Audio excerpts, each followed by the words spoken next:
Oh, hello, guys. Good morning. How are you? Well, we are here again. Last time we tried this way of teaching because, against all odds, we made it.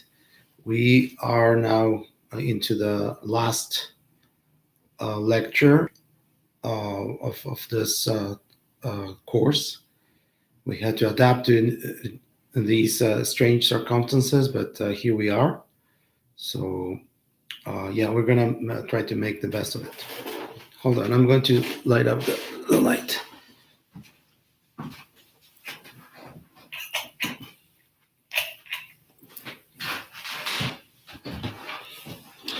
There, I think it's better that way. Yes, so this weekend, Esan and I sent you the grades for the second assignment, and I trust that everyone got them. There are comments for each one of the questions, and a grade given. So if any of you didn't get that feedback, please text me now, or you can email me as well. We will find out what happened. But in principle, everyone that submitted their paper was marked, and the feedback was sent. So we registered a total of 33 papers, and that's what we sent. So, as you know, today after the lecture, I will be distributing and explaining the questions for the final exam. The answers are due, as you know, and according to the original plan, 1 week from now, so Tuesday, April the 14th. You can send them anytime. It was supposed to be sent in the morning when we met, but given the circumstance, you can send them anytime, as long as it is on April the 14th, because as stated in the syllabus, late submissions are penalized. And bear in mind that the penalty is stiffer this time. I do this only to be fair with everyone, to make sure that we have all the papers delivered on time, the exams, I mean, delivered on time. And so we can also be able to submit the final grades on time to the register. So in today's lecture, we're going to explore the last two concepts that are particularly relevant in contemporary comparative politics. These concepts are gender and ethnicity, as you already know. The first concept to be discussed today, and as usual, feel free to interrupt, feel free to send comments or questions if the sounds gets bad, or there is something you don't understand. Please let me know. This is our only way to communicate, and therefore I encourage you to use it as much as you want. So the first major concept to be discussed today is gender. So first of all, what is gender? Let's find out. There is a definition on page 327 of your textbook, if you want to look at it. It's on the margin. Gender, the textbook says, is culturally constructed roles or identities one has by virtue of being ascribed to the status or male or female, to be distinguished from biological sex. Now, this definition is interesting because it is stated there that gender is a socially constructed category. What does that mean? At this point, I would stop and wait for you guys to give me your perspective of what socially constructed means, and you can still do it if you feel like doing it. But what it basically means is that it is not solely based on physical, natural, biological features associated with men or women, but it is mostly something that we are a role in society that we are creating by social customs, by tradition, by inertia, whether we do it intentionally or not, I mean consciously or not. And it comes with a bunch of social expectations that we ascribe or we assign to men and women. And this is why we say that gender is not a description of biological features so much as it is a social construct. As we will see, these social constructs change with time and space. So, what is normal, what is expected, what is, the definition of what is being a man or woman exists in one society is not the same in the next one. So, this is what we mean by socially constructed. As we will see later today, uh, ethnicity is also a socially constructed category. That is to say, it's a cultural, not a biological definition of people. And this is why we're discussing these two items, these two last concepts together as socially constructed categories to designate a specific human group. Now, we have to admit that the study of gender has been underrepresented in comparative politics, despite, I would claim, its importance to understanding or to have a full understanding of uh, its importance in politics. Why is that? Why has gender been so kind of underestimated or so underrepresented in comparative politics? It has a lot to do with the origins of the a field of comparative politics that was about comparing institutions, then political behavior, what the things that we have in our minds, uh, and the issue of gender of the person used to be considered irrelevant, right? The feminist studies, the application of the uh, female perspective to the study of politics has made us aware of the problems of this kind of exclusion, systematic exclusion, and contemporary comparative politics has tried to compensate for this um, exclusion of sorts. Exclusion had also a lot to do with the fact that political science and comparative politics, by extension, was for a long time dominated by males, and this thing is still uh, uh, existing today. This situation is still existing today, although of course there are increasing number of female political scientists that are correctly pointing us into the right direction. So the the reasons why gender is underrepresented in comparative politics is has to do with the very reasons why gender has to be put in the center. In other words, it is related to systematic historical gender discrimination that are grounded on those social expectations of the constructed role of each sex. And therefore, because it is constructed, it is cultural, it passes from one generation to the following, and they are very resistant, very resilient. And despite awareness, cultural advances, and legislation that attempts to put an end to it, how is that discrimination manifested in a social life?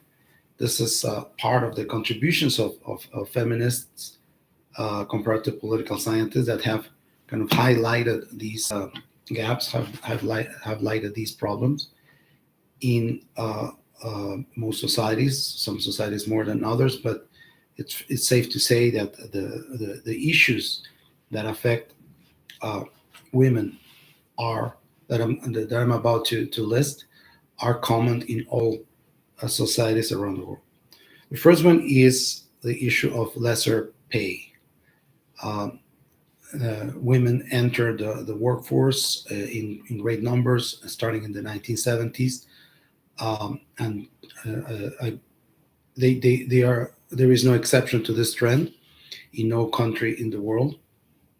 However, this admission into the workforce was not accompanied with recognition of their value, their contribution to uh, production.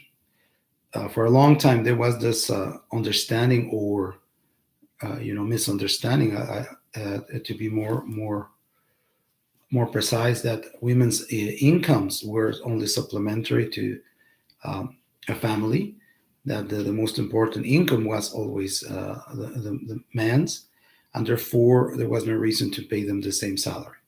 This misconception, as has been challenged, is now discredited, but still creating problems for equal pay for men and women.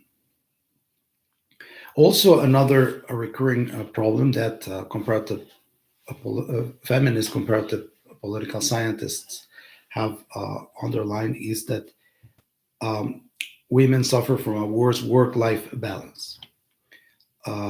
In other words, that the private work that they need to carry out, or that they carry out at home, is unmatched with the work that men do.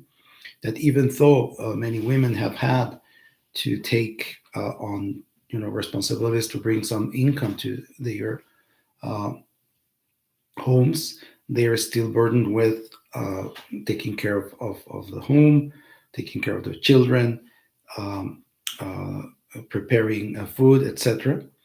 And this is still, as I was saying, a recurrent problem in most societies around the world. Uh, there is also another issue that feminists have pointed out, is what they call the anticipated discrimination issue. Anticipated discrimination is uh, that women are given less opportunities for professional advancement because they are um, going to be eventually, where there is at least a presumption that they are going to be mothers at some point in their lives. Therefore, corporations and even governments are kind of discounting their contribution only because they are going to take leaves for maternity leaves, and therefore opportunities are not as readily offered to them. There are, of course, the recurring issues of stereotypes at work. There are some jobs that are good for men. There are some jobs that are good for women. And that is still very, very strong in some areas of the economy. Uh, this is also reflected in gender jobs, jobs that are supposed to be good for women and jobs that are supposed to be good for men. So, for instance, there is this recurring expectation, even here in Canada, that a nurse, for instance, a nurse is a woman, and an engineer is a man, right? And even though, of course, there are increasing numbers of exceptions to this general trend, there is still kind of this social environment that pushes women in a certain direction and men into another. Also, in some traditional families, there is less investment in education for women. This is not, I think, a major problem in Canada, but in other countries, it is, because it is assumed that women are going to get married and therefore they won't need that education. And then there is another issue that is closer to our concerns as political scientists, which is decreased political representation for women. Women still now, still in Canada, still in most countries in the world, have a hard time being active participants in politics when it comes to voting, when it comes to being candidates, when it comes to acquiring positions of leadership, when it comes to being elected to office. This is an issue that has and still plagues the presence of women, or the participation of women in politics.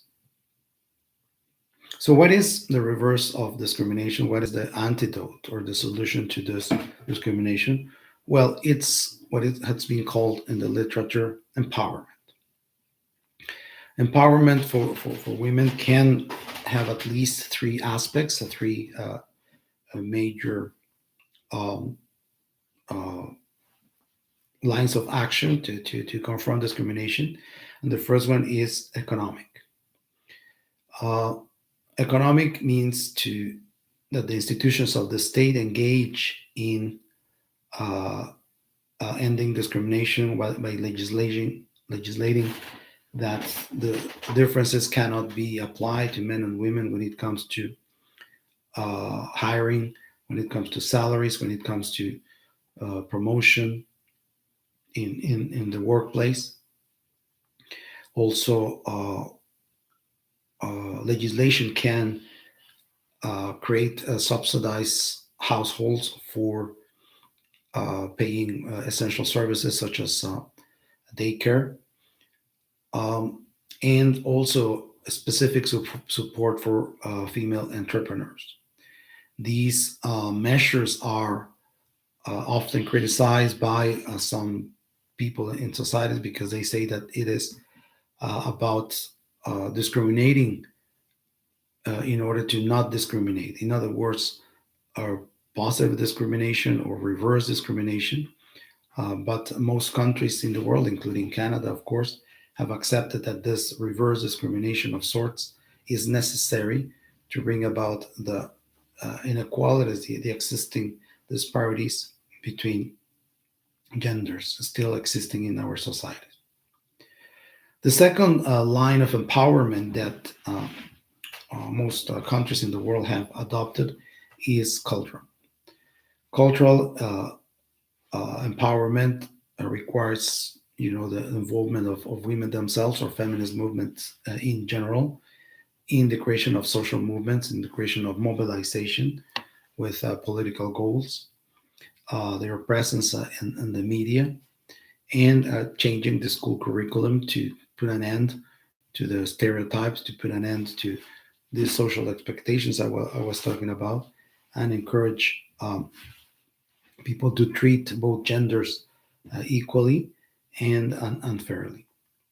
And finally, there is the political front in this empowerment task, which means providing for the mechanisms for increased representation, uh, encouraging the parties, if not outright requiring by law the parties to support this um, presence of women, and legislating, of course, to promote uh, this political representation.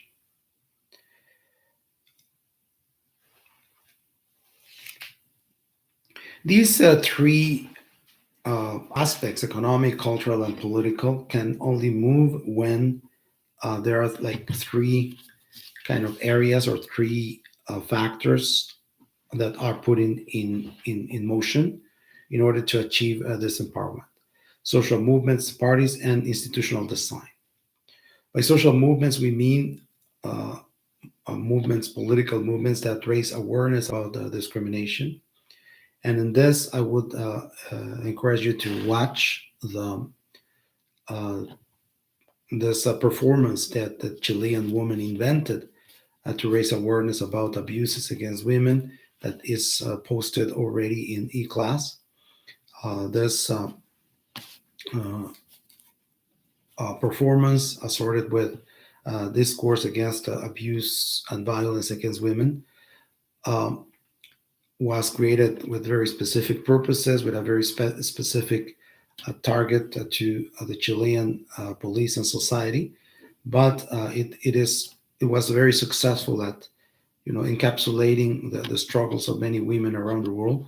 So as you can see in that short video that I posted, uh, uh, it was kind of invented, recreated in many countries in the world, translated, but the basic kind of performance is very much the same.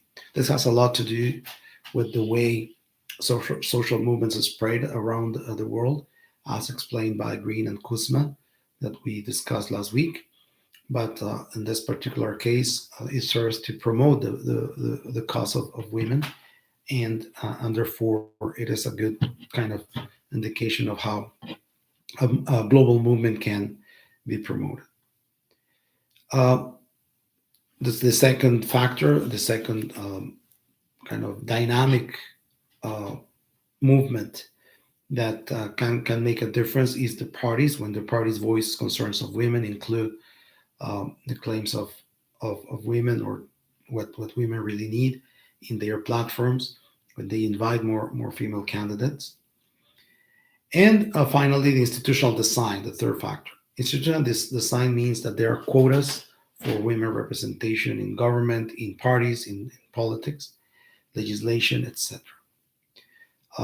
It is remarkable, or it is necessary to point out that in this aspect, Latin America is an example. Most countries of Latin America have already legislated, have already put into the legislation and into practice, of course, laws that require parties to present a minimum, if not the same amount, of female candidates for every elected position. And as a result, the representation of female uh, candidates, female politicians in their institutions is much more important than in countries that don't have that quota system, such as Canada, such as the United States, and many other Western countries. So um, it is important to mention that among the countries in the world, among the 10 countries in the world that have the most female representation in their parliaments, six out of them are Latin American countries. And I'm going to post statistics compiled by the International Parliamentary Union to show this trend, and how this quota system and legislation, to give a place to women in political uh, representation and institutions can make a real difference. Now, I'd like to address another issue that is, of course, if you have any questions or comments, feel free to ask them now. Yeah, so I was saying that another issue that is clearly associated with this gender discussion that we're having now is the issue of queer politics. And for this, we're going to refer to the Frank and Phillips article that is included in our readings, that I'm going to try to um, discuss in the coming minutes. So this article, where is that article? I have it here. Yes, sex laws and sexuality rights in comparative global perspectives. Here, he's telling us about the emergence of a new field of study in comparative politics, sex laws and sexuality rights. There is not only a comparative perspective added to this exploration, but also a global perspective. What do they mean by that? Well, that on the one hand, you are studies about sex laws and sexuality rights are made across countries. The way we've discussed in this course, we've seen in this course that comparative politics works, but also the study of global movements that are implying, that are comprising, or that are putting on the global agenda the rights of people with different sexual behavior or an identity.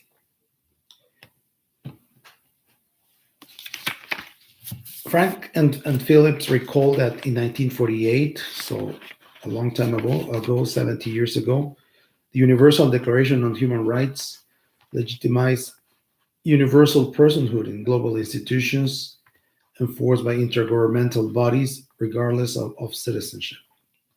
In this uh,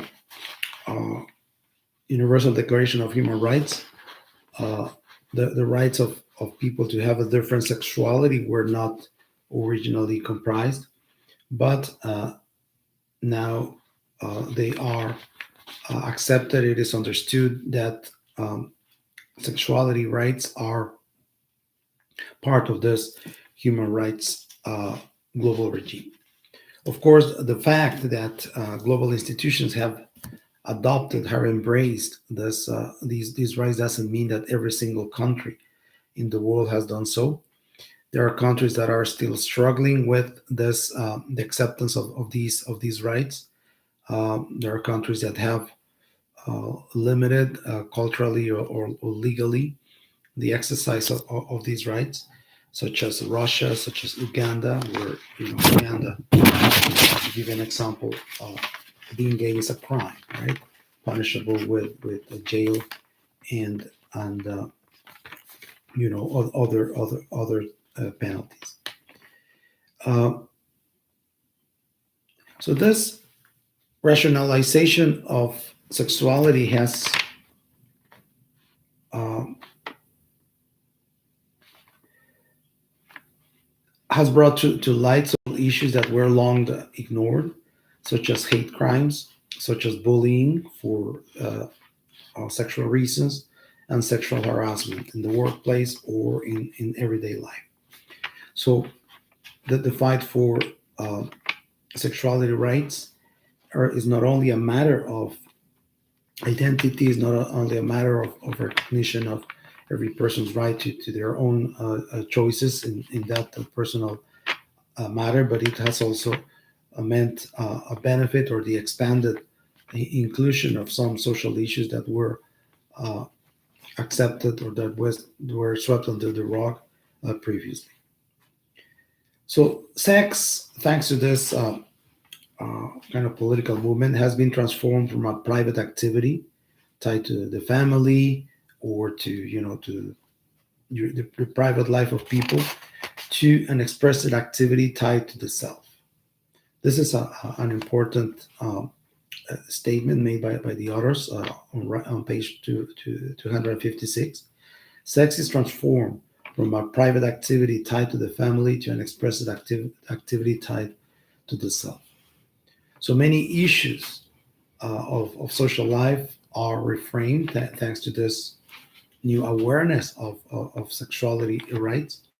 For instance, what used to be called sodomy in the legal and sociological field is now tied to gay rights. There is a new interpretation, a new look, a new understanding of the difference between one punishable activity that, with this moralistic and religious overtones, to a more positive look at the activity that is seen as something normal and something that needs to be not only accepted but even protected, because that is part of the human dignity of some people. Another issue that has been reframed thanks to this insistence on the study of sexuality and uh, and, uh, and sex behavior is that what used to be called prostitution, right, is now seen as sex work or even as sex trafficking. In other words, something that was once again interpreted or couched into a framework of uh, rejection for moral reasons, is now seen as something that actually exists, something that people do because it is either a necessity or a choice that they make. Uh, in the case of sex workers, it is seen as a legitimate way of making one's life. And on the other hand, it also highlights that some of people involved in this business are not there willingly, but they are forced to do that. Therefore, the crime is not on committed by people who practice sex work, but by those who force them to do it. It is a new um, uh, kind of reframing of the same thing, but with a much more comprehensive understanding of what it means. Um, of course, this kind of reframing or this assertion of sexuality rights is not easy, is not something that has been achieved. There are some challenges that get in the way of this way of framing things. First one is that uh, quite often Western conceptualizations, basically what I just said, do not correspond to local definitions. There is still, the resistance in many local societies to accepting these things that are almost universally accepted already in Western societies. The rights to a different sexuality, different identity based on that are resisted by the cultures or the institutions in many countries around the world. Therefore, the following challenges is the potential conflict between the global norms and the local institution, institutions. I would, for instance, refer to uh, a real issue that happened not long ago when the Winter Olympic Games took place in Sochi in Russia. In Russia, there are very restrictive laws for the open practice of homosexuality, and it turned out that Russia was going to be the host of these Olympic Games, where athletes from all over the world were going to be present. So there was this kind of conundrum between the local laws, the local customs, and the accepted universal rights of people with different sexuality. So in order to um, kind of bridge the gap, the Russian government decided to turn a blind eye to that thing, not to insist on the laws, and as a matter of buying peace or reconciling, bridging, as I said, the two aspects of this issue. But of course, this didn't really help gay people in Russia because the same restrictive regime was kept in place. And finally, there is also the issue of the influence of religion. Religion is one of the major problems or the major obstacles for the full recognition of these rights. Uh, the fact that sexuality is still in many quarters, many social environments, interpreted as a matter of moral principles gets in the way of recognition of simple things such as same-sex unions, for instance, that are considered to be against the law, against religious beliefs, and therefore religion, and I'm not just singling out Christianity, but also other religions, are a major obstacle, a major hurdle that uh, recognition of sexual rights has to overcome. Are there any questions or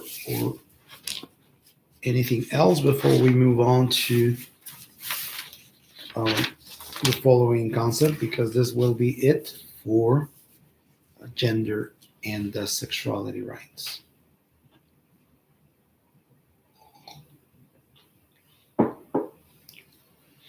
Okay, let's move on to race and ethnicity. As I said a moment ago, similar to gender, race is another concept that is socially constructed.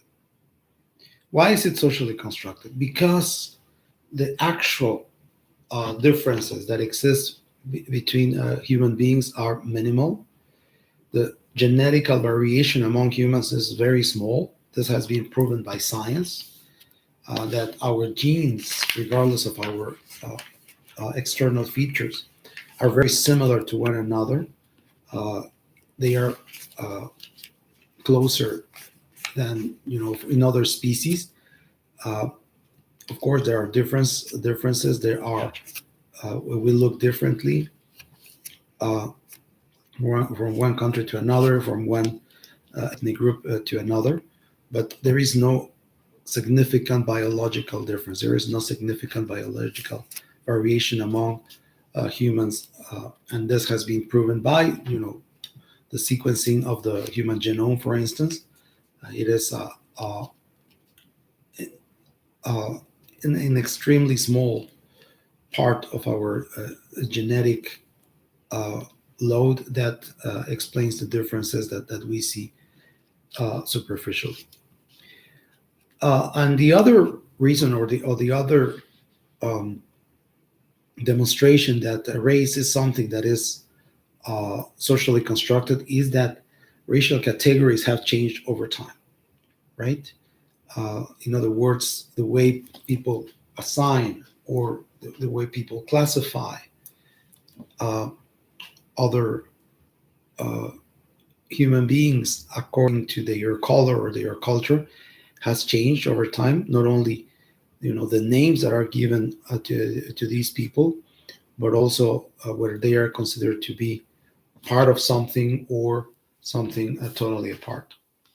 Let me just give you an example that is close to home. The group of the Métis here in Canada.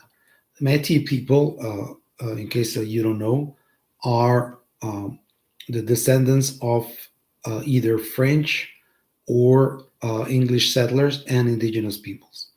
The Métis population started in what is now Manitoba, where they created a big colony, Red River colony, that in present day, close to present day Winnipeg. And because most of them adopted French as their language of communication with the rest of the world, they were originally, back in the 19th century and still in the early 20th century, considered to be part of the French Canadian culture.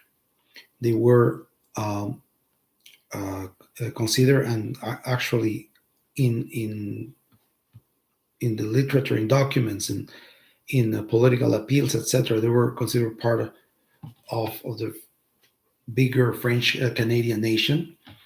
And the big Métis leader Louis Riel considered himself to be part of this French Canadian nation.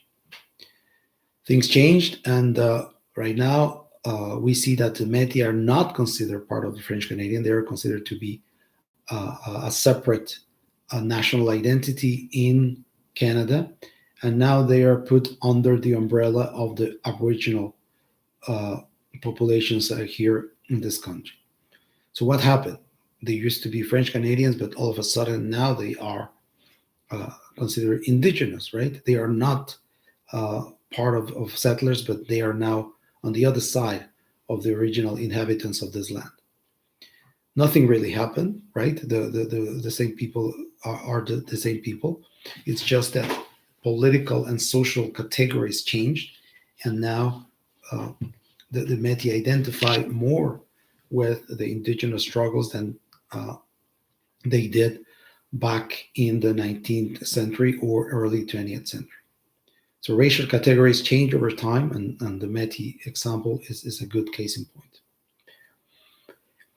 This is why we don't speak of races as something that is defined, that can be objectively measured with the tones of your skin or the type of hair that you have. It is something that is created by society in a process that is called racialization, or also racial formation. There's racialization exists today, is very much part of the way people relate to one another, but it also has a nastier aspect to it, which is discrimination, of course, the creation of stereotypes, and the differentiation of people, ranking of people according to these physical features. Because racialization was originally created in colonial times to justify economic or political subordination. Racism was born out of the economic necessity, of the economic need to put some people to work for other people. So the myth that some people are inferior to others had this original purpose, to show that some people, because they come from Europe or they have lighter skin color, they have the right to put other people to work for them because they are somehow superior, right? So this discrimination, this distinction, uh, had a purpose that was political, but bottom line, economic as well. Okay, Mary Frank is asking a question. Do you think the previous categorization of Métis people with the French Canadians was more enforced by settler colonialism than a reflection of how Métis people identify themselves?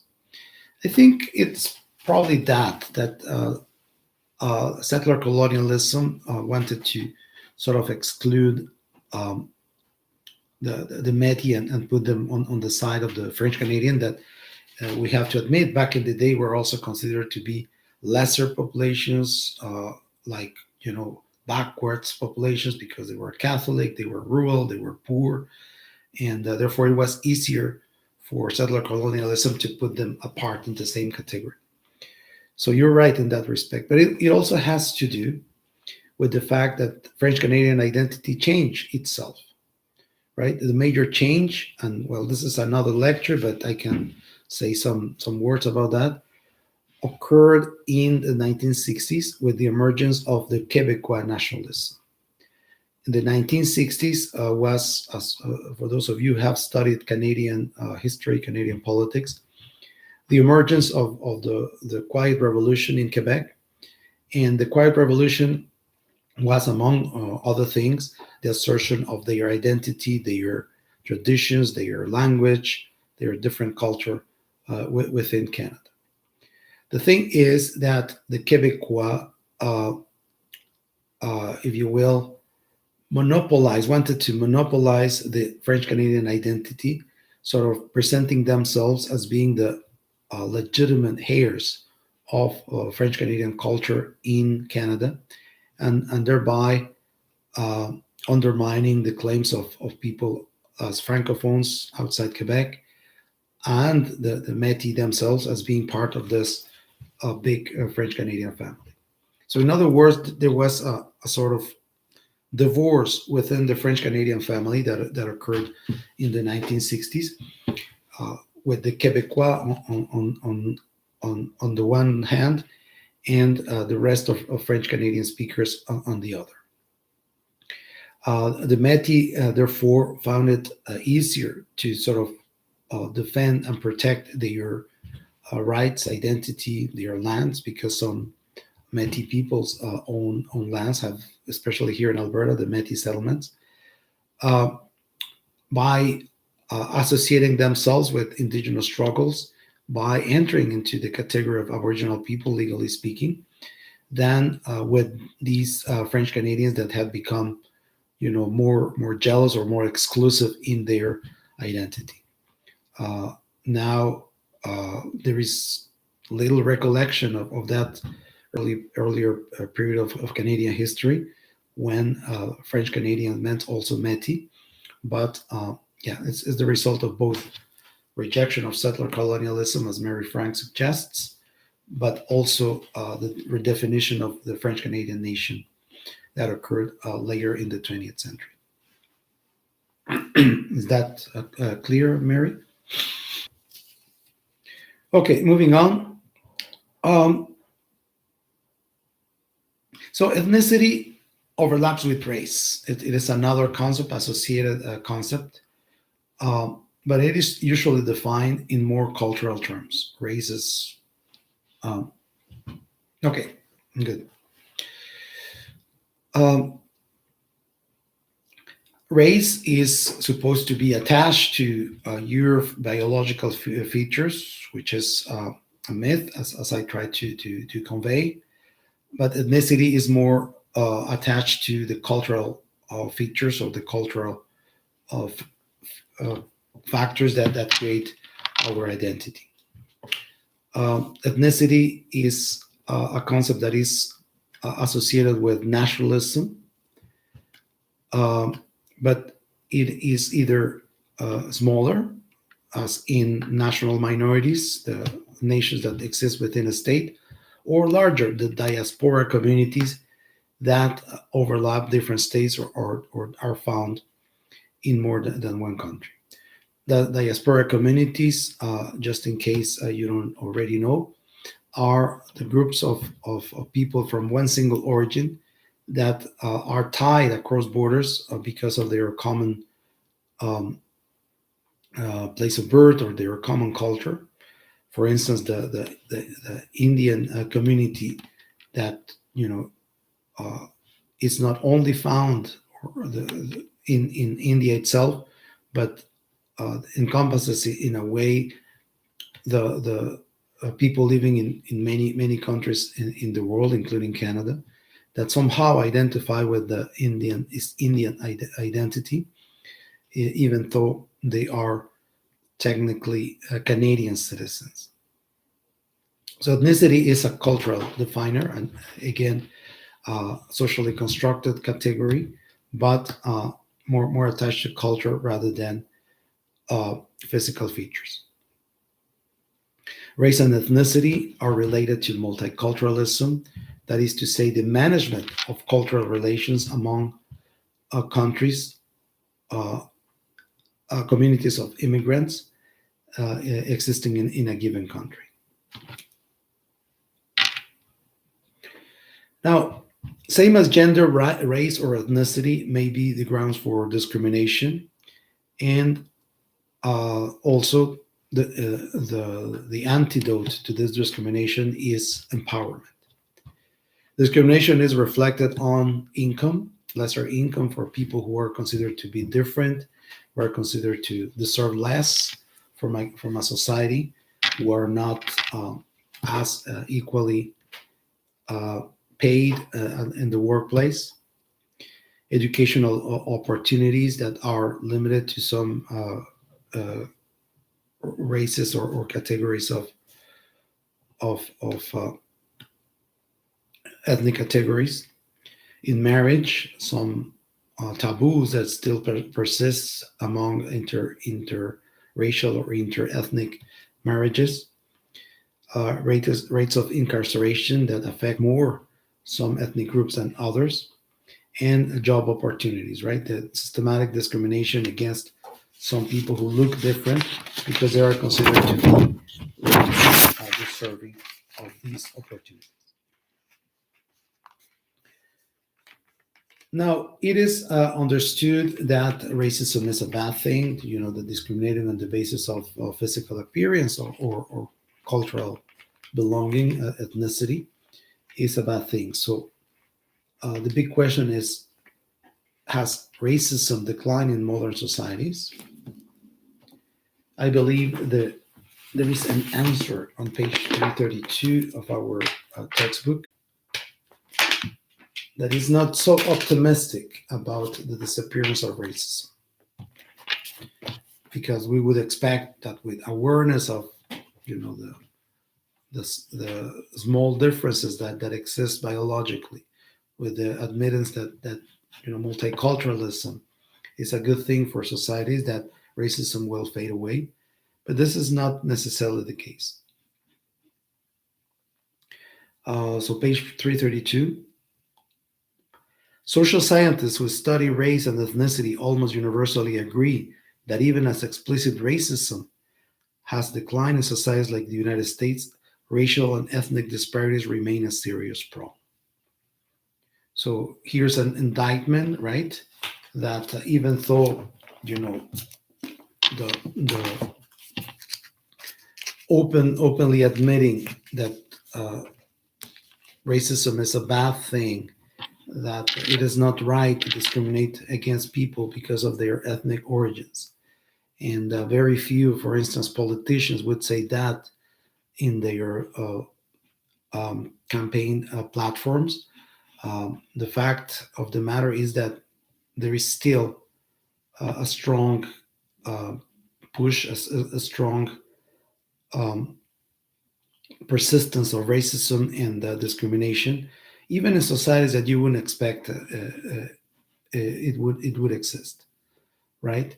So uh, discrimination of people only because of the way they look or their last names is still a fact of life, even here in Canada. And probably more troubling is also the emergence of political movements that promoted by the right wing uh, that uh, express kind of a backlash, a racist and socially exclusive backlash against immigration policies, against multiculturalism, etc. So we saw the emergence of those movements in the United States. The election of Donald Trump owes quite a bit to the emergence of that racism, that xenophobia in the United States, but also in countries that we would think are totally modern, totally Western, like France and Germany, were uh, racist, xenophobic parties are emerged and are, winning strength in elections. Uh, in, in France, the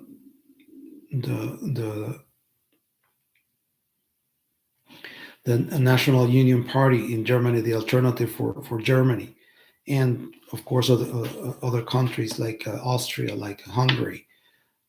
We see the emergence of these movements that uh, are to different degrees racist or uh, against ethnic diversity, and that unfortunately are uh, believed, are followed by increasingly important constituencies, uh, even in Western countries. So racism is not a thing of the past. Racism is still something that needs to be uh, acknowledged, recognized, needs to be denounced whenever we find it. Sometimes racism expresses itself in very subtle ways, like the so-called dog whistle messages that some politicians uh, send in their speeches, in their campaigns, whenever they want to be elected. Like, for instance, dog whistle meaning, they don't say openly something racist, they don't say something openly exclusionary of other ethnicities. They say something that some people will get, like dogs, they are able to hear some sounds that people don't. Um, this is why it is called the whistle message. So, for instance, when Donald Trump says, I know that real Americans voted for me, what does he mean, real Americans? He's not meaning uh, people who were born in the United States. What he's meaning is people of white descent, of European descent, that are uh, the majority of the population, still the majority of the population in that country, that uh,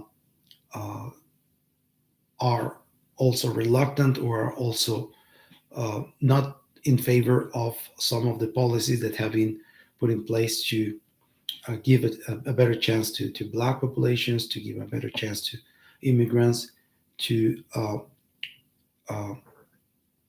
have better opportunities and achieve equality. So racism is not something of the past, it's something that still affects Western societies, and therefore it has to be recognized and combated. Okay, this is it for the lecture. If you have any questions or comments, I'd be happy to address them.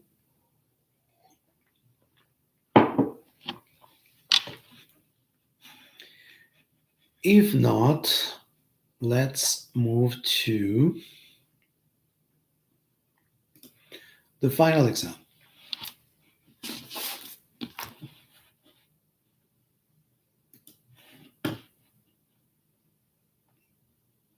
Give me a second. I am going to post the final exam in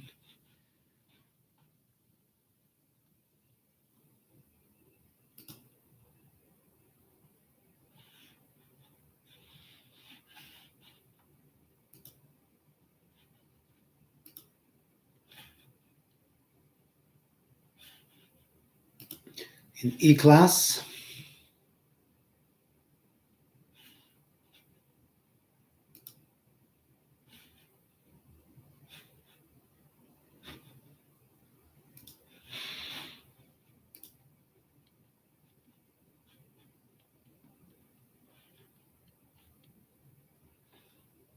Mm,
Give me a second because the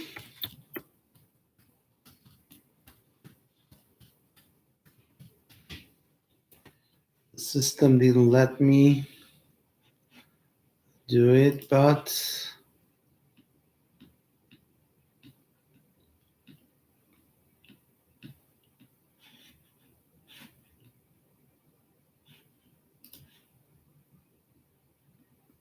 if you're patient, you're going to see it in a minute. Final exam. Okay, it's here. So there is a file and final exam questions.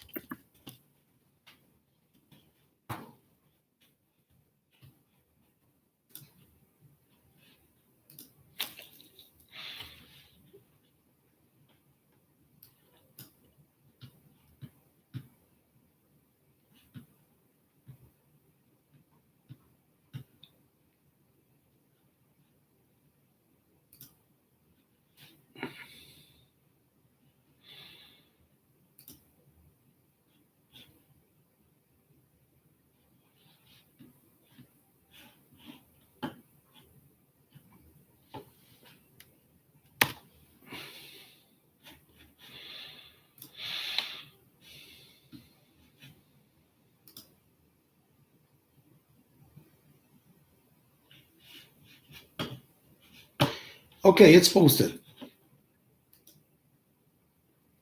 The questions are posted. So I'm going to give you a minute so you can read them. And let me see if I can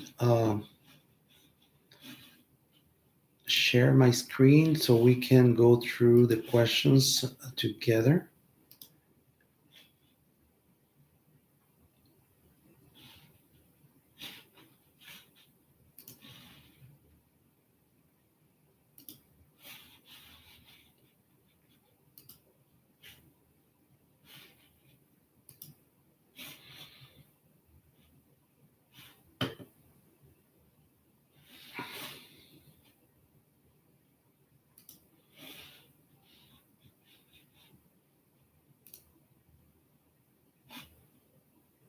Did you get them? It's at the very end of the e-class page.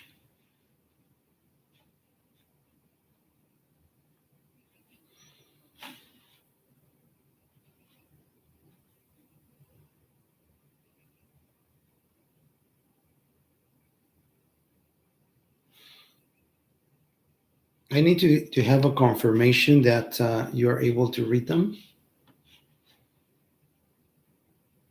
because good.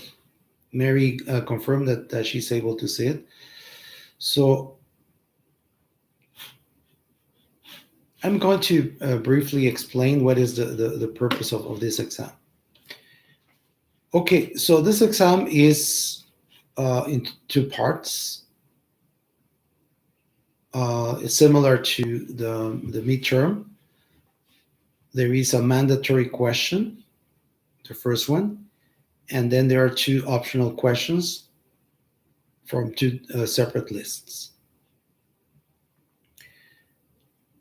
The mandatory question is an exercise that will test your ability to do a comparative analysis based on two data sets that are available online. Those two data sets we introduce in class that are, comprising lots of information about comparative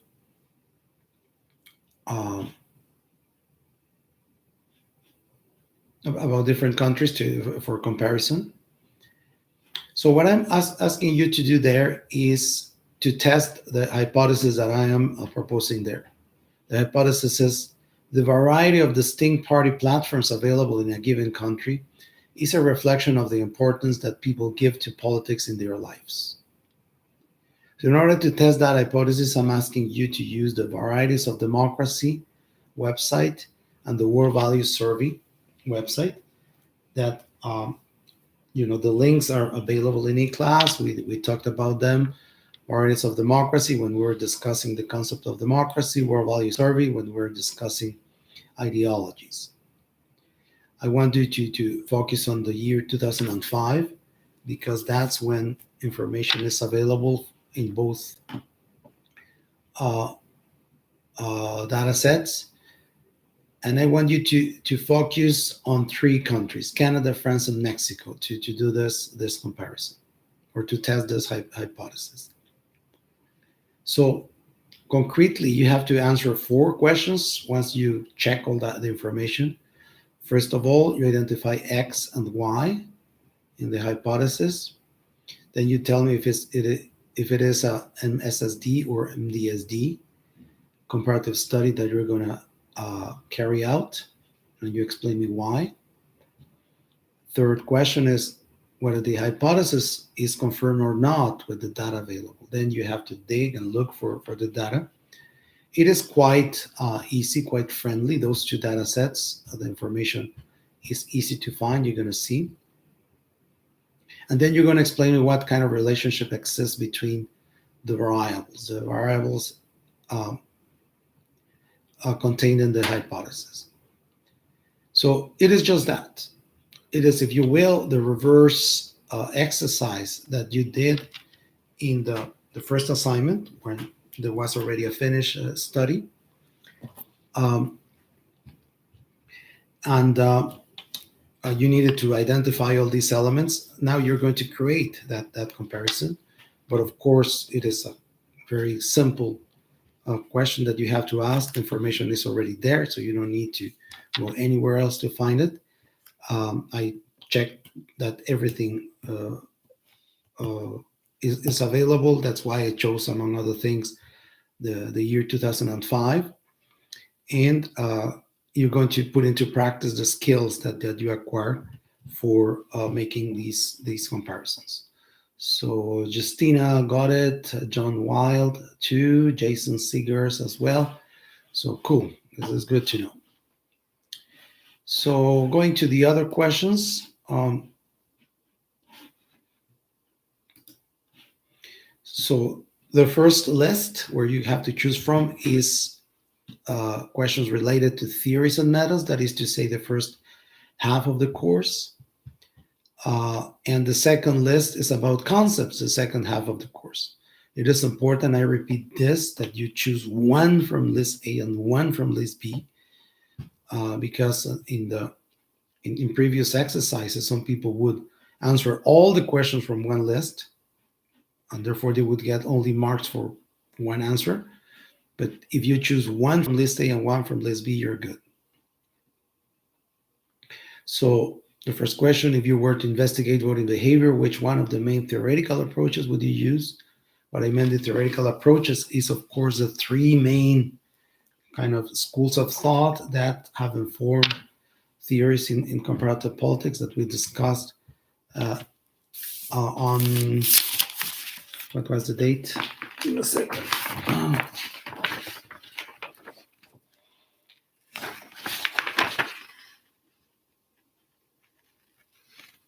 January 14th lecture. On which one would be better for voting behavior? You have to tell me which one and why. Second, can comparative research yield more reliable results than monographic studies? So you have to sort of compare comparative studies with studies of one single case. What do you think? If they are any different, if they are superior, they are better, or not so much. The third one has to do with the scientific status of comparative politics. Whether you think it's a science or not. Fourth, you have to explain me what spurious correlation mean. Give me an example. Now the second list B. I'm asking in question 5 whether you can build and explain a quantitative development index that could be used to compare countries in different continents and situations. Here, of course, development is the concept to be followed, so it has to do with the unit that we started on February 11th.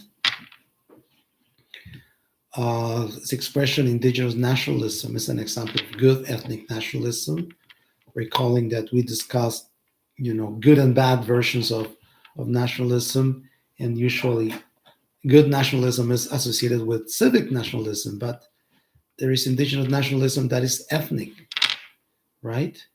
And it has served historically some good purposes, so you have to explain me why. Seventh has to do with ideologies, right? The left and the right, as I explained in the online lecture, and the way they understand freedom from a left wing or a right wing perspective. Doesn't mean the same thing. You have to explain me why and what do they mean. And finally, why are gender and race socially constructed concepts? So along the lines of what we discussed here today. You have any questions?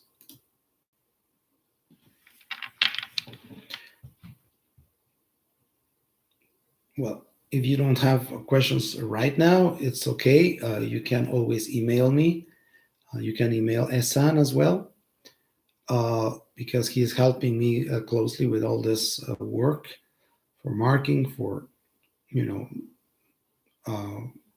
creating the background for the lectures. So you can ask him to if you want. Justina says, I'm having a bit of difficulty navigating the varieties of democracy website. Okay, let's check that out.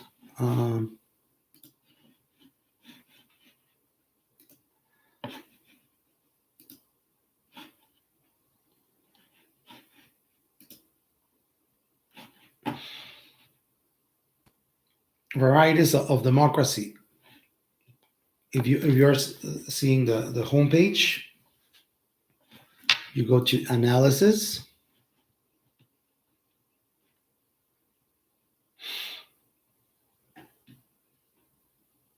And you can choose the variable graph.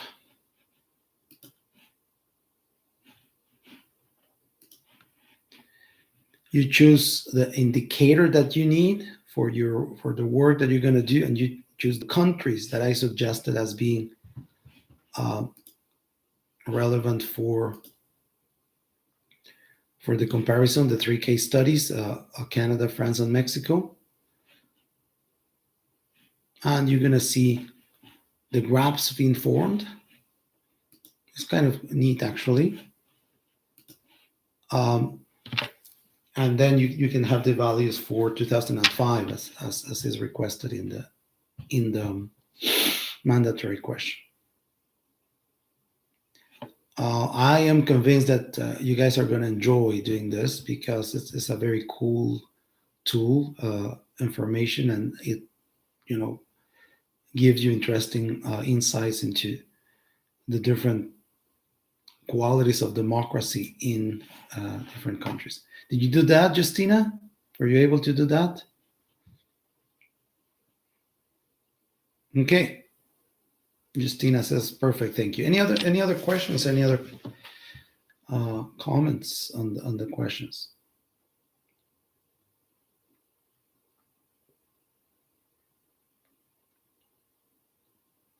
All right, so let me know if you need any more assistance, but I believe the the exercises is not only straightforward but also interesting.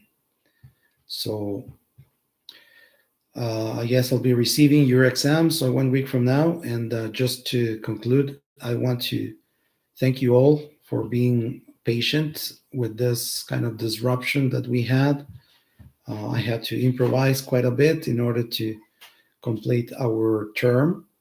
And hopefully, I was able to deliver the contents that I promised back in January. So let's just hope that this course was worth your while, and that in the future you're gonna know what it is to do comparative politics, what comparative politics is all about, and you will remember some of the things that we discussed in this course. So take care, stay safe, and let me know if you need any assistance with the exam. All right, take care. See you around.